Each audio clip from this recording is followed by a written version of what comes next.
Well guys, it's that time of month again where I talk about Showa Ultraman. This time we're talking about Ultraman Ace. Surprisingly, the series takes place in the same continuity as 1966 Ultraman because the events of Ultraman Ace takes place several years after Return of Ultraman. And by now, we already established that there's a multiverse because of Ultra 7. I don't know, I just thought it was pretty cool that they kept it in continuity. The newer Ultraman seasons don't really do that much, so it was pretty cool. So yeah, after the events of Return of Ultraman where Go became Ultraman Jack full-time to escape the IRS. The Monster Attack team, also known as MAT, had to file for bankruptcy. They were forced to rebrand themselves as the Terrible Monster Attack Crew, also known as TAC. And everything was peaceful until an ancient creature known as Yapu showed up. Surprisingly, Yapu is the first major big bad villain in Ultraman. From what I've seen, Ultraman doesn't really do big overarching villains, not like in Kamen Rider or Super Sentai. But given the fact the original Kamen Rider was airing around this time,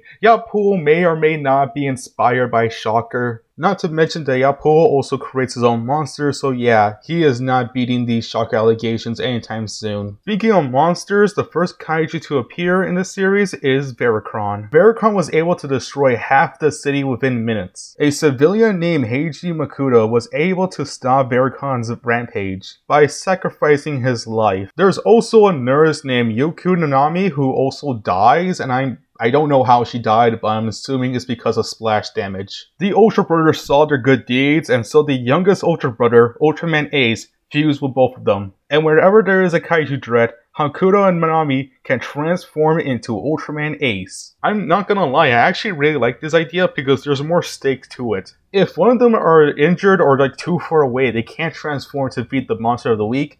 And I just really like that for some reason. The chemistry between Hakuto and Minami is one of the best things ever. Every time Hakuto feels like there's something wrong, like there's something very sus happening around here, or he has a bad feeling in his gut, Minami is always the one to back him up, even if the other members of TAG don't. The series really likes to play the will they or won't they kiss fall in love. As some of you guys know already, I really like romance anime, so yes, I was heavily invested in the romance. And I even forgot that this was a kaiju show. Honestly, Ultraman Ace does a better job with the romance angle than whatever they were trying to do in Return. Okay, I'll stop yapping about the romance. Let's talk about our title character, Ultraman Ace. When it comes to an Ultra, I rarely have mixed feelings about them. I either like the Ultra of the season or I really love the Ultra of the season.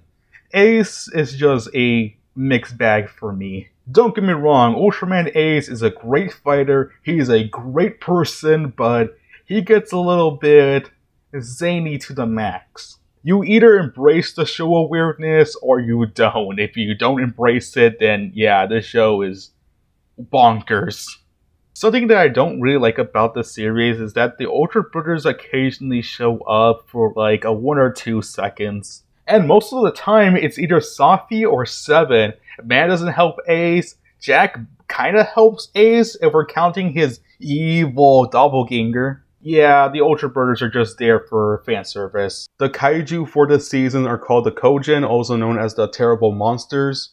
And yeah, I kinda have mixed feelings about these guys.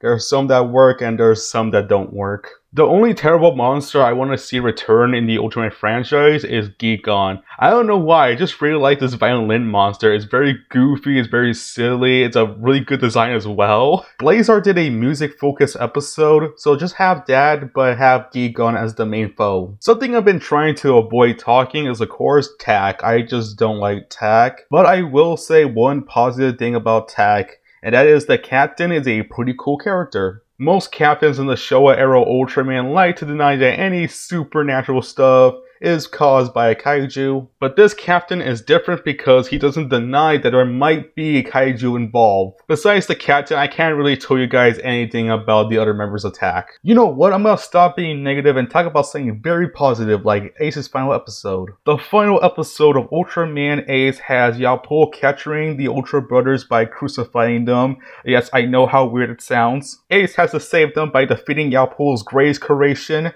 the Ace Killer. Ace was about to get defeated, but the Ultra Brothers give the last of their energy to their little brother in order to defeat Ace Killer. And that was the perfect ending. Wait, no, that's not the finale, there's still more episodes. I remember, the final episode was when Ultraman Ace fought Yapu. Oh wait, no, there were still more episodes after that. I remember now, it was the Alien Hippolyto episode. During this fight, Alien Hippolyto managed to destroy all the Ultra Brothers by putting them into a jar. Alien Hippolyto was about to win, but he was stopped thanks to the father of Ultra, Ultraman Ken. However, during the fight, the father of Ultra gave the last of his energy to his son, Ultraman Ace, and Ace was able to defeat Alien Hippolyto. But sadly, the father of Ultra passed away, and this is not the final episode. I remember now, there was a terrible monster called Lunatic, who was about to destroy the Earth. After Ultraman Ace defeats Lunatic, it's revealed that Yoko Nanami is part of the Moon People, and what the fuck is going on? And then she gets replaced by a kid character who calls himself the 6th Ultra Brother,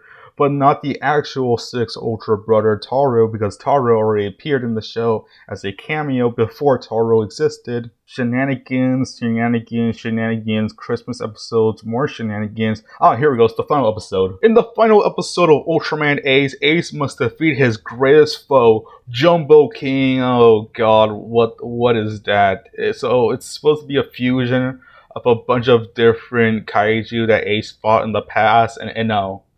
Just no. And somehow Yapu returned. Ultraman Ace defeats Yapu for the final last time, which revealed his secrets to the public that he was Ultraman Ace. So he evaded his taxes by becoming Ultraman Ace full time. But before he leaves, he tells the people of Earth his final message. 優しさを失わないでくれ。弱い者をいたわり、互いに助け合い、どこの国の人たちとも友達になろうとする気持ちを失わないでくれ。たとえその気持ちが何百回裏切られようと。それが私の最後の願いだ。No offense to you Ultra nerds who might like Ultraman Ace, but for me, this show is very mid. But let me know what you guys thought of Ultraman Ace. Do you love it? Do you hate it? Are you just like me who thinks it's just mid? Let me know in the comments down below, and I'll see you guys next time.